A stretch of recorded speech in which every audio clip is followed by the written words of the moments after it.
제가 오늘 예배 시작하기 전 시우한테 한 가지 질문을 해보겠다고 제가 그랬어요. 이제 이게 그 질문입니다. 우리 시우한테 한번 물어볼게요.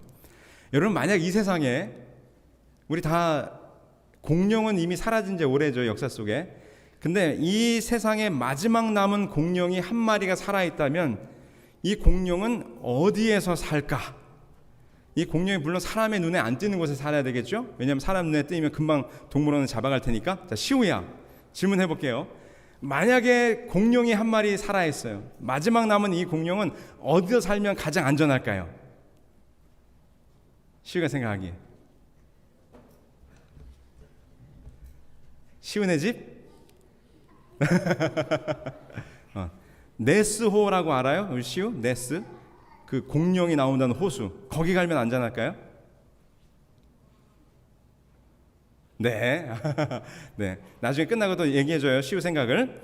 자, 여러분, 이 마지막 남은 공룡 한 마리가 어디 가면 안전할까? 어디에 가서 살까? 네스호에 살까? 아니면 깊은 숲속이나 넓은 바다로 가서 숨으면 안전할까요? 제가 이 도입의 이야기로 이것을 선정한 이유는 이웃집 공룡 볼리바르라고 하는 책에 나오는 이야기예요. 이 책의 저자는 만약에 공룡이 한 마리 살아있다면 이 공룡이 어디 가서 살까? 깊은 산속일까? 바닷속일까? 어디 가서 사는 것이 좋을까? 사람들의 눈에 절대 띄지 않고 싶어하는 이 공룡은 어디에 가서 살까라고 하는 이 설정을 이 저자는 어디로 잡았는가 하면 그곳은 바로 뉴욕이다, 이렇게 시작합니다. 왜냐하면 뉴욕은 세상에서 가장 바쁜 사람들이 살아가는 도시이기 때문이다 라는 설정으로 이 이야기가 시작됩니다. 왜냐하면 뉴욕에 사는 사람들이 너무나 각자의 자기들의 삶에 바쁜 나머지 심지어 자기 이웃에 사는 사람이 무엇을 하는지 어떤 사람인지 전혀 관심을 가지지 못할 만큼 오늘날 사람들이 매우 바쁘게 살아간다고 하는 거죠. 그래서 이 책의 저자는 이 내용을 시작하면서 설정을 어떻게 했는가 하면 뉴욕은 지구의 마지막 공룡 볼리바르가 살기 가장 적합한 곳이다 라고 하는 설정으로 이 이야기가 시작이 됩니다. 네. 우리 앤드루스 한인교회 성도 여러분 지난 한 주간 많이 바쁘셨나요? 네, 많이 분주하셨나요? 네, 시간이 참 빨리 갑니다. 아침부터 저녁까지 순간순간 무언가를 열심히 하면서 시간을 보내고 있는 것 같은데, 그런데도 잠깐이라도 삶을 멈추고 휴식의 시간을 내서 좀 이렇게 여유로운 시간을 갖는 것이 왜 이렇게 어려운지 모르겠어요. 얼마나 시간이 빨리 가는지 몰라요. 월요일 아침에 일과가 시작되는가 싶으면 금방 금요일이 다가옵니다. 금요일이 다가오면 저는 마음이 무겁죠. 안식을 준비해야 되니까. 그리고 또 안식일이 지나고 다음 주는 좀 미리미리 좀 준비하고 잘 좀 해봐야 돼. 근데 또 일주일이 얼마나 빨리 가는지 월요일 시작되는 것 같으면 금방 금요일이 다가오고 안식일이 다가와요. 여러분, 요즘엔 이제 푸어라는 말이 많이 쓰이는데 사실 이 푸어라는 말이 이제는 어떤 특별한 계층만을 위한 단어는 아닌 것 같아요. 어떤 단어들이 있는가 하면 타임 푸어, 하우스 푸어, 드림 푸어, 또 카 푸어, 관계 푸어, 이런 용어들을 요즘 이제 한국에서 젊은 사람들이 씁니다. 요즘 현대를 살아가는 사람들이 시간뿐만 아니라 집이나 관계나 돈 모든 것이 부족하다는 의미로 이 푸어라는 말을 써요. 그러니까 전방위적 푸어 세대라 이런 말을 요즘에 합니다. 특별히 타임 푸어라는 말은 일에 너무 쫓겨서 자신만의 자유로운 시간이 매우 없음을, 그런 상황을 표현하는 말이에요. 네, 여러분, 특별히 이렇게 온 세상 사람들이 매우 바쁘게 이 사회가 돌아가고 있는데 이 세상이 바쁘게 돌아가는 가운데서도 특별히 더 바쁘게 살아가는 민족이 있죠. 네, 어느 민족일까요? 네, 한국 사람들입니다. 네. 한국 사람들 OECD 국가 가운데서 한국 사람들의 근로시간이 가장 많기도 하고 항상 바쁘다라고 하는 시간적인 스트레스를 많이 받고 사는 국민이 한국 국민이라 그래요. 네, 여러분들은 어떻게 지내셨어요? 네, 우리 박정희 목사님 바쁘게 지내셨습니까? 늘 마음이 왠지 할 거 없는 것 같은데 마음에 프레셔가 있죠? 네. 네, 여러분, 원래 역사를 보면 한국 사람들은 이 조선 민족은 바쁜 사람들이 아니에요. 그 연암 박지원 선생이 쓴 양반전이라는 책에 보면 느릿느릿 걷는 것이 양반의 모습이라. 그래서 여러분, 옛날 조선 사람들은 이 여유로움과 느림을 갖는 것이 매우 품이 있고 또 그렇게 사는 것이 이 한민족의 특징이었어요. 근데 어느 때부턴가 이 사회가 막 바뀌면서 한국 사람들의 가장 많이 쓰는 말 뭐요? 빨리빨리 급하게 뭔가를 막 해내야 될 것 같은 불안감이 우리 한국 사람들의 마음에 막 있어요. 그래서 전화를 걸면 저도 전화를 받으면 대부분 이렇게들 얘기하세요. 목사님 바쁘신데 전화 괜찮으세요? 이렇게. 네. 저도 또 전화를 하면 장로님, 집사님 바쁘신데 전화 괜찮으세요? 그래서 우리들의 대화 속에 늘 이 바쁠 거라고 하는 강박관념이 있어요. 근데 여러분 재밌는 게 뭔지 아세요? 왠지 내가 안 바쁘면 안 될 것 같아. 그래서 여러분 저는 안 바쁩니다 이렇게 대답하면 안 될 것 같고, 별로 안 바쁜데도 네, 좀 바쁘죠 이렇게 대답을 해야 될 것 같은 그런 강박관념이 있습니다. 왠지 바빠야 될 것 같아요. 그래서 그냥 잠깐 좀 시간을 내서 좀 영적으로 하나님과 교제하는 이런 평안한 시간을 가져도 될 것 같은데, 왠지 안 바쁘면 안 될 것 같은 그런 강박관념 가운데서 뭔가를 할 일을 찾고 계속해서 끊임없이 뭔가를 해야 될 것 같은 불안감이 우리들의 마음속에 있는 거예요. 네. 요즘 현대인들이 그렇다는 거죠. 우리들도 또 그래요. 그래서 이 바쁨의 강박관념에 사로잡혀 있다는 것입니다.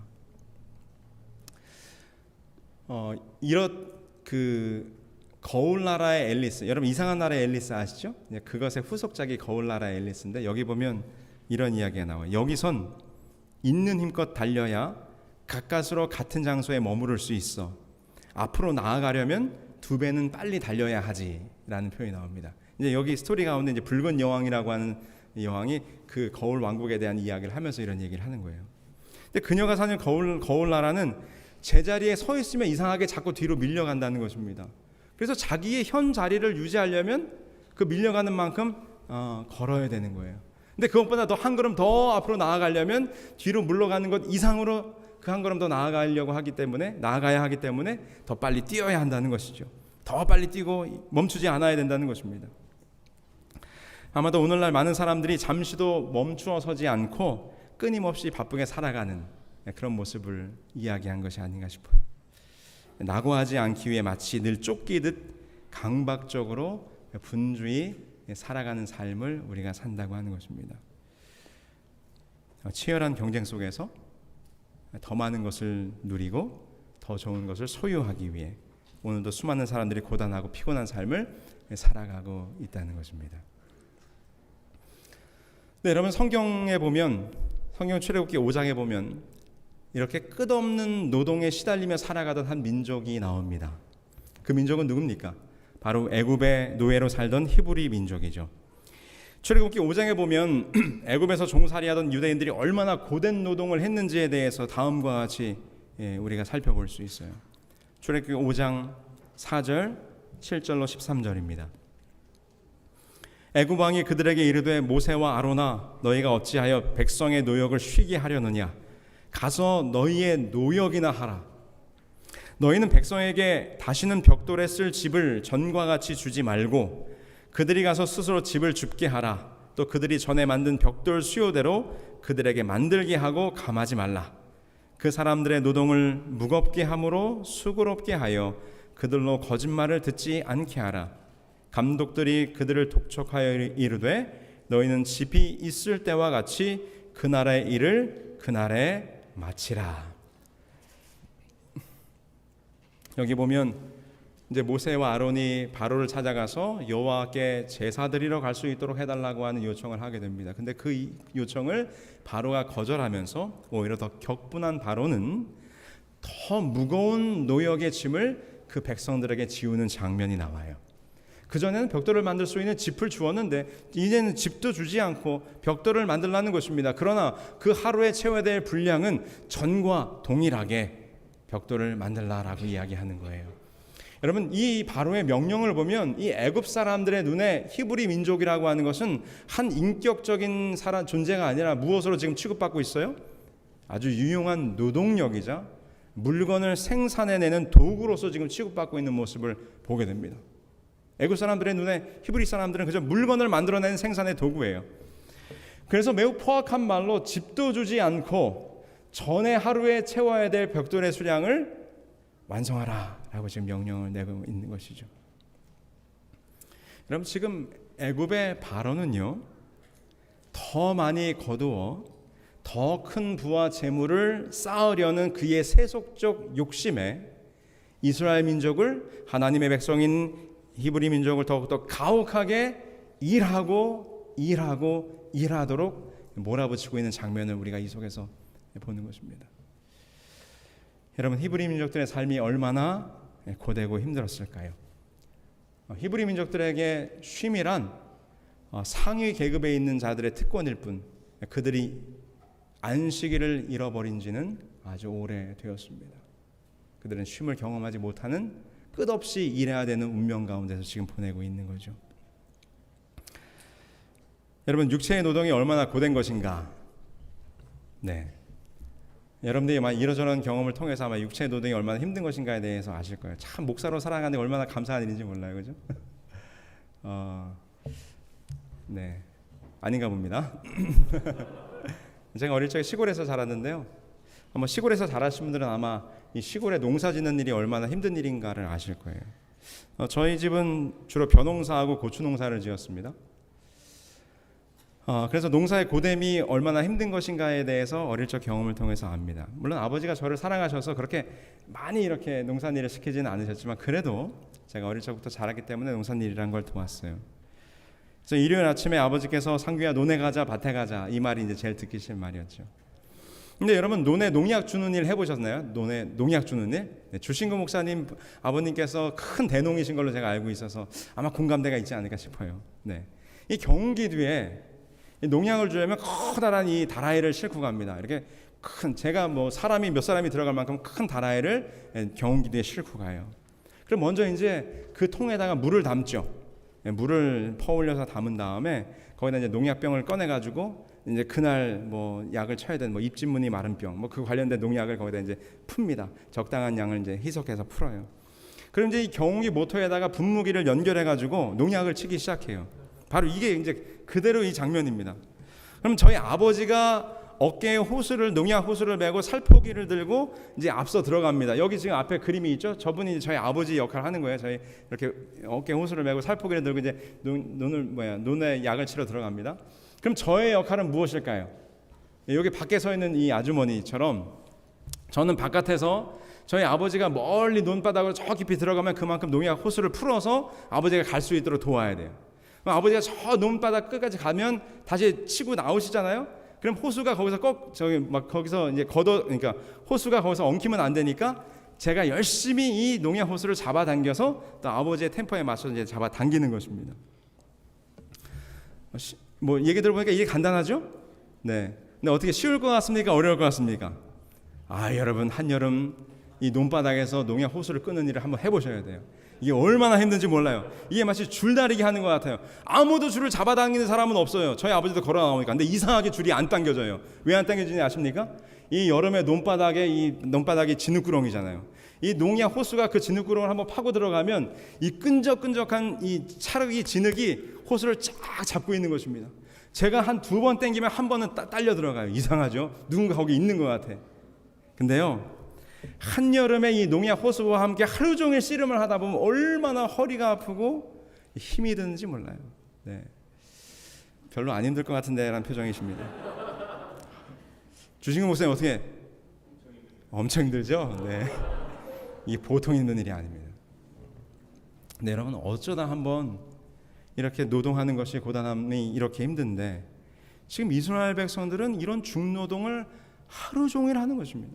하루 종일이 아니죠. 일주일에 쉼도 없이 안식일도 없이 365일 그들의 숨이 닿을 때까지 사실 집도 주지 아니하고 하루의 분량을 다 채우라고 바로가 명령을 했으니 얼마나 이 힘든 노동일까요? 사실 여러분, 바로가 집도 주지 않고 하루의 분량을 채우라고 하는 것은, 이것은 불가능한 일을 시킨 거예요. 이것은 어떤 목적이 있는가 하면, 지금 모세가 그 백성들을 데리고 나가겠다고 하는 일에 대하여 체벌하기 위함이에요. 그 하루의 분량을 채우지 못하면 그들에게는 끔찍한 구타와 채찍질이 주어졌기 때문이죠. 참으로 종된 자들의 운명이 얼마나 가혹합니까? 그것이 히브리 민족이 노예로 살던 삶의 모습이에요. 네, 여러분, 지금 여기 출애굽기에 보면 이스라엘 백성들이 하던 일의 종류가 나와요. 뭘 만들으라고 했어요? 벽돌을 만들라고 했죠. 근데 여러분, 왜 바로가 벽돌을 만들라고 명령했을까요? 그 이유가 출애굽기 1장에 나와요. 뭐라고 되어 있는가 하면, 감독들을 그들 위에 세우고 그들에게 무거운 짐을 지어 괴롭게 하여 그들에게 바로를 위하여 국고성 비돔과 라암셋을 건축하게 하니라. 물론 당연하죠. 벽돌을 굽는 이유는 건축물을 세우기 위함이에요.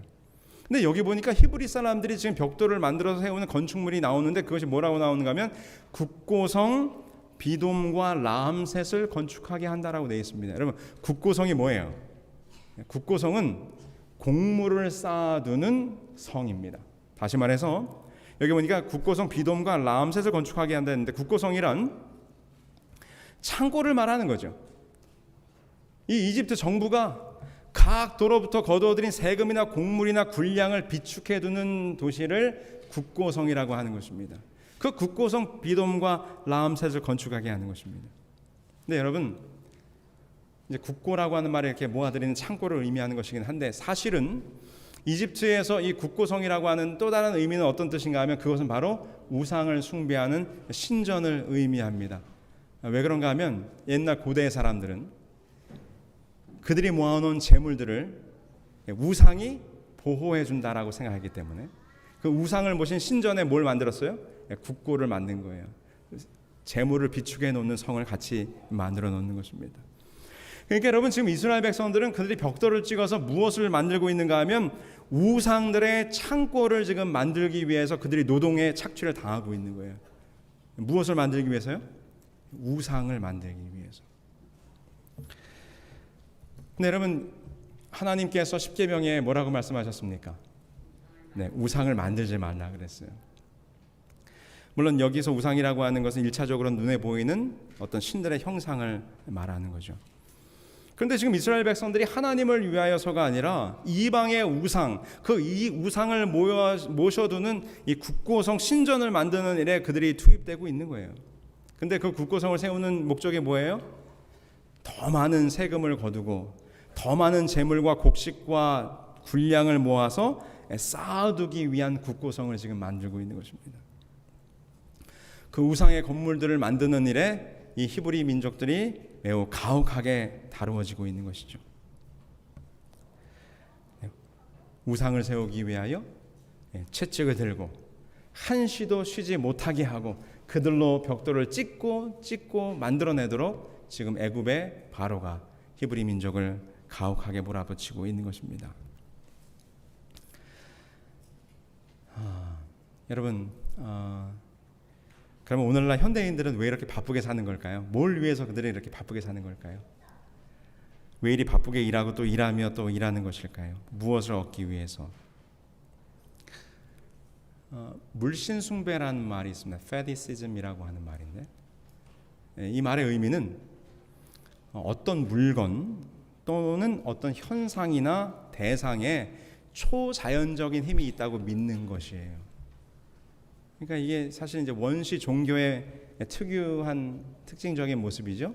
커다란 나무가 있어요. 그럼 왠지 그 나무에 아주 영험한 힘이 있을 것 같아서 그 나무 밑에 가서 절을 하는 것입니다.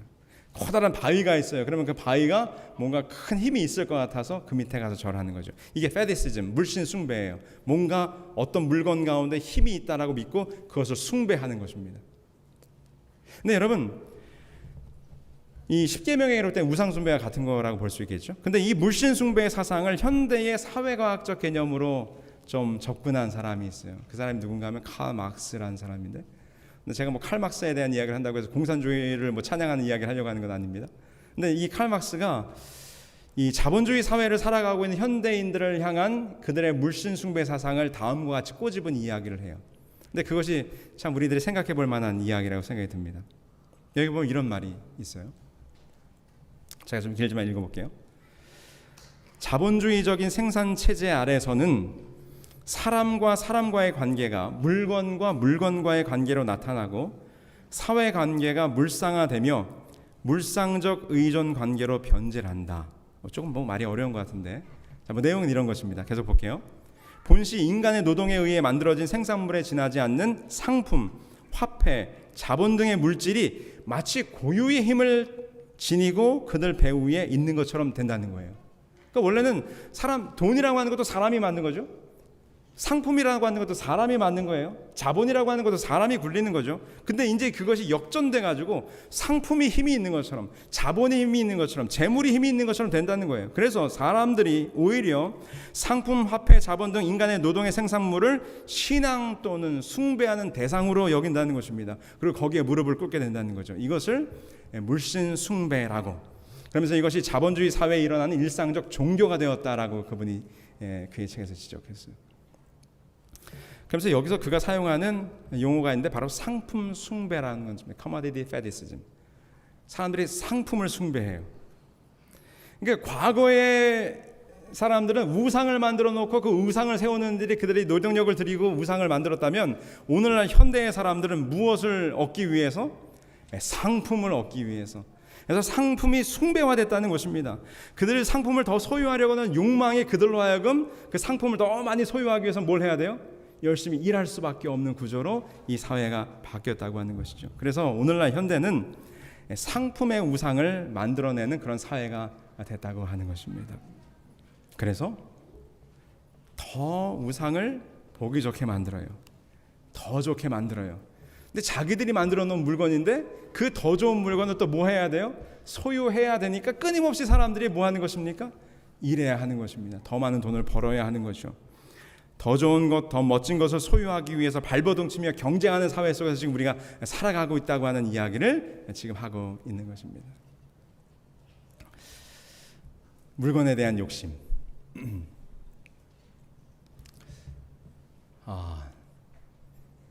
한 대 있으면 좋겠죠?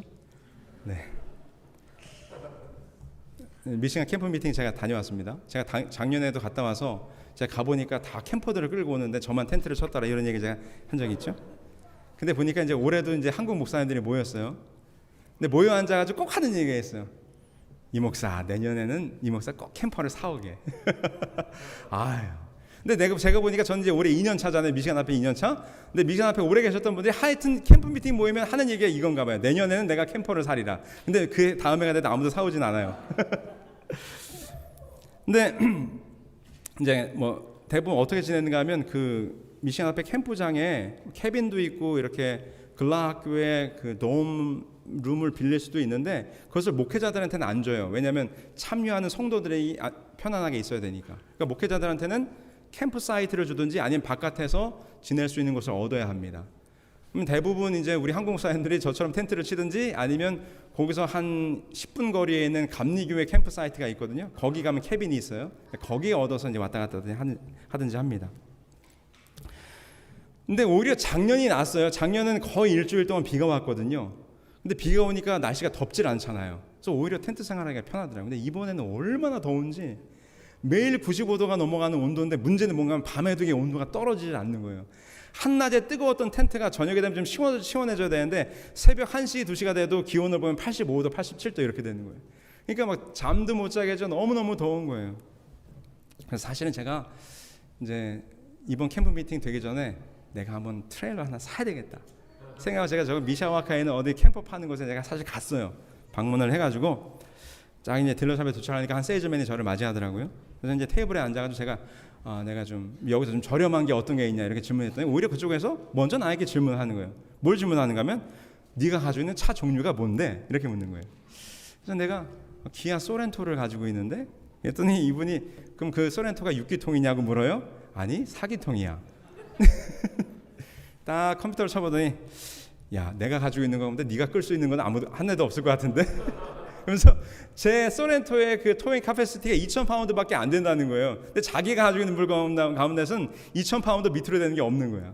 그러면서 저한테 하는 말이 너가 캠퍼를 사고 싶으면 가서 차부터 바꿔. 그러면서 포드 익스플로러가 좋아.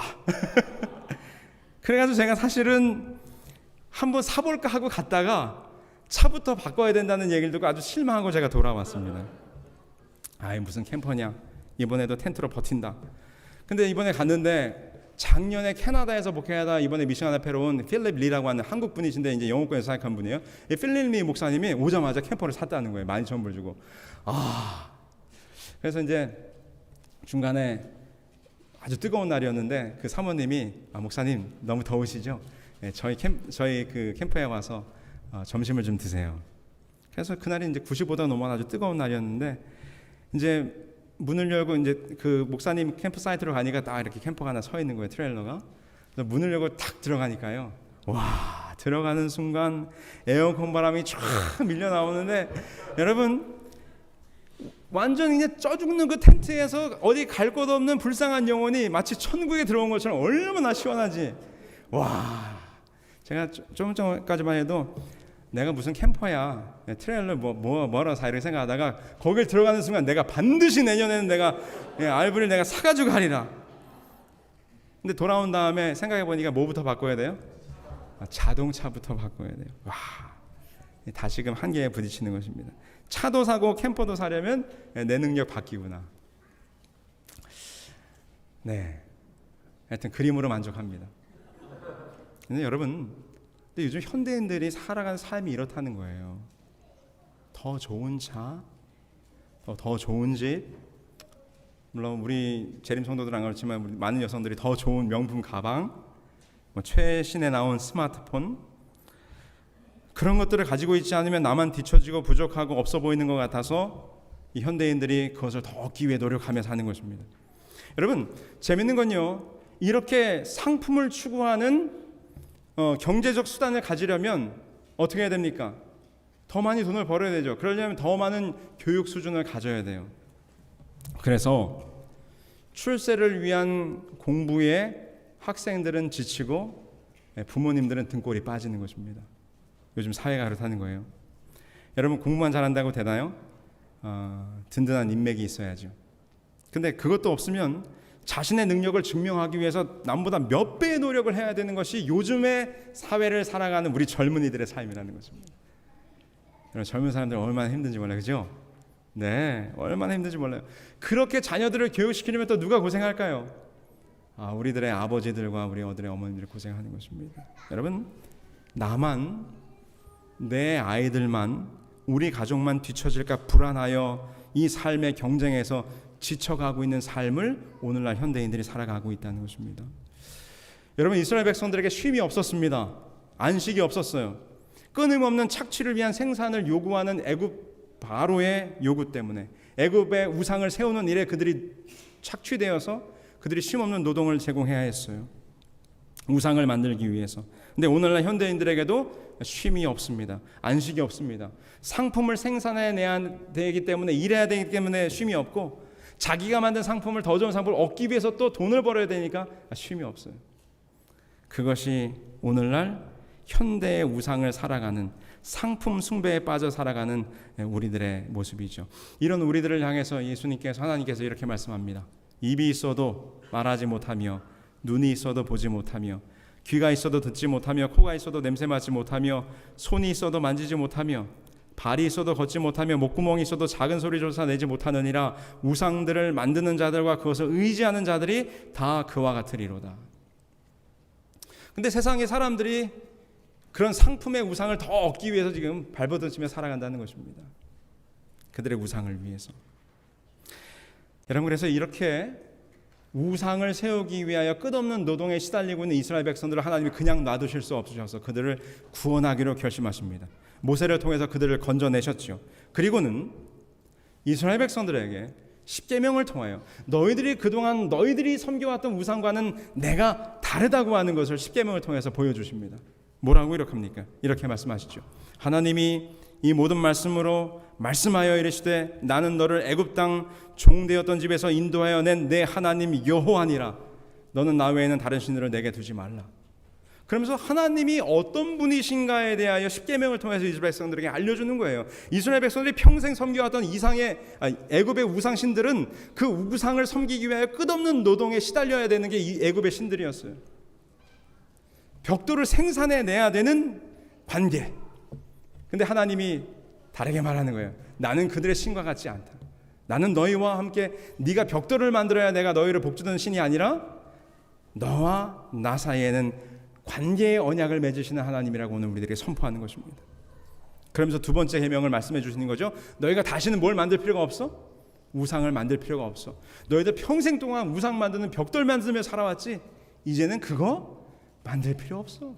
나는 그런 신이 아니야. 너희들이 벽돌을 만들어야 내가 복을 주는 그런 신이 아니라고 하나님께서 말씀하시는 것입니다. 그러면서 뭐라고 말씀하시는가? 그들이 애굽에서 평생 경험하지 못했던 안식, 쉼이라고 하는 것을 우리 하나님께서 그들에게 주시는 것입니다. 안식일을 기억하여 거룩히 지키라. 이스라엘 백성들이 한 번도 경험해보지 못한 일이에요. 그들은 우상을 만드는 일에 평생 노동하며 살았어야 했어요. 근데 하나님께서 이제 우상을 만들 필요도 없다고 말씀하십니다. 그리고 뭐라고 말씀하시는가 하면 내가 너에게 쉼을 준다. 일주일에 하루 세상을 창조하시고 너를 구원했음을 기념하는 이 안식일에 와서 너희들의 노동을 쉬고 내가 주는 쉼을 얻으라.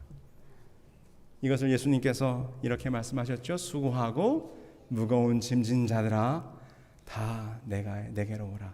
내가 너희를 쉬게 하리라. 이 말씀하실 때 1차적인 이 무거운 몽의 의미는 당시에 로마로부터 압제받고 있던 이스라엘 백성들이 지고 있는 이 세금의 짐을 말하는 거죠. 근데 오늘날 현대인들은 더 큰 소유를 위한 삶의 경쟁이 이 무거운 짐이 될 수 있는 거예요. 근데 그런 우리들에게 여호와께서 말씀하시는 것입니다. 와서 쉬어라. 여러분, 이 넷째 계명은 곧 이 안식일 계명은 하나님이 우리에게 어떠한 하나님이 되시는가를 보여주는 말씀인 것입니다. 바로의 우상들을 만드느라 얼마나 고생이 많았느냐, 평생 쉬지도 못하고 일만 하느라 얼마나 고되었느냐. 너희들이 잊고 있었던 이 안식일, 내가 세상을 창조하고 그것을 기념하기 위하여 구별한 날, 이 쉼의 날, 안식일, 이 평안의 시간으로 들어오너라 라고 우리 하나님께서 말씀하십니다. 성도 여러분, 여러분 지난 한 주 얼마나 분주하셨습니까? 다른 사람보다 더 잘 돼야 하고 내 자녀가 성공해야 되고 더 좋은 집에 살아야 하고 더 좋은 차에, 아니면 더 열심히 해야 되는 학업의 부담과 여러 가지 이유들로 우리들의 삶이 매우 분주했어요. 그리고 조금이라도 그 경쟁에서 내가 뒤처지는 것이 우리가 불안해서 하나 더 하고 하나만 더 하자라고 우리가 그렇게 살아오지 않았습니까? 근데 그런 우리들에게 우리 하나님께서 말씀하시는 거예요. 이제 그만하면 됐다. 이제 이 안식일만큼은 너희들 일주일 동안 너희들의 마음을 힘들게 했던 모든 것들, 더 잘해보려고 노력했던 것들, 더 잘해주려고 애썼던 것들, 그런 것 좀 다 내려놓고 좀 와서 쉬라고 말씀하시는 것입니다. 일주일 중 7째 날 내가 너에게 축복과 평안을 주기로 구별된 이 안식일에 너희들의 삶을 잠깐 멈추라 말씀하십니다.